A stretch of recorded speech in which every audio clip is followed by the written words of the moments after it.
What we are going to discuss today is common retinal problem. Retina is basically the most important part of the eye and which people are unaware. People know about cataract and glaucoma but not much of retina. However, retinal problems are more serious, and if you pick them up early, the results are better. If you pick them up in the later part of the disease, the results are not so encouraging to the patient. They don't see well and they are unhappy. What I am going to discuss now is age related macular degeneration. As the name suggests, this is age related and degeneration of the macula. Macula is the part of the retina with which you see sharply, clearly, you see the color, you see the shape, you see the depth. So as the name would suggest, that age related macular degeneration is an aging process. More you become older because of exposure of UV light and other things, because of oxidation stress in the body, the retina ages and macula ages. However, 80% or 90% of patients do not have much complaint because of this age related macular degeneration, because it is called dry type of macular degeneration, in which there is no leakage in retina, there is only collection of the fat or drusen in the retina.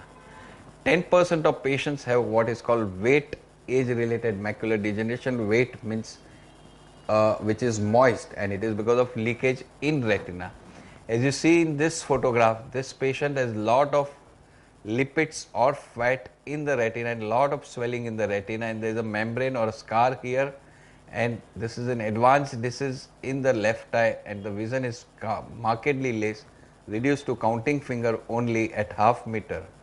Whereas right eye, he has come with early complaint of distorted vision. If you have distorted vision, you should refer to, you should go to an eye doctor and insist on getting retina checked, because distorted vision is due to retina problem only. Now this patient has a blood clot on the macula here, as you see, and there is a membrane here.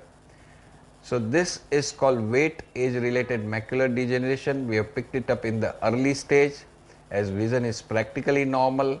The test we do is called angiography, fluorescein angiography, in which we inject dye in the hand and take photograph of the retina, and another test called optical coherence tomography or OCT, which shows here that this is the swelling on the retina and there is fluid in the retina. The left eye is quite advanced, shows loss of retinal architecture or structure. Now this patient, as you see, has undergone multiple injections in the right eye and left eye. Left eye was treated early. Right eye has undergone multiple injections. Usually give once a month. You see the first injection was given in April, second in May, third in June. Usually we give 3 injections at a time, and more than 80% patients stabilize. However, this being an aging process and the treatment being basically symptomatic, it's like you have fever, you take crocin, your fever goes down, but again it may come up. So this patients need lifelong follow-up. As you see, with one injection he has recovered well. This is following second injection, the vision is still maintained. And this is another test called ICG angiography, what we do in these patients along with fluorescein angiography. And some of the patients we do PDT laser treatment for some of the variant of this diseases, and this patient has been fortunate to maintain useful vision till date. However, they need follow-up lifelong. This is another patient with similar problem, treated with Avastin initially. Now as you see this patient, there is blood on the retina here, there is swelling in the retina, as you see on OCT, has been treated with Avastin, and there is improvement in vision from 612 to 69. And these are the angiography, as I had mentioned earlier, which shows the blood here and leakage point. Usually we treat these patients with injections, and you see here she has recovered useful and normal vision.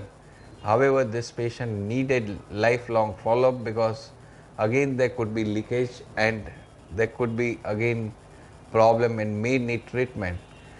So to summarize, I would say that this treatment is mainly palliative and helps you in maintaining your visual acuity for a longer time. It's like a stay order in a court of law. It's not judgment, because these are aging changes. However, the consolation is that probably 10 years back there was no treatment for this limited number of patients, and they would lose significant vision. Now today with treatment, the loss is less common. Thank you.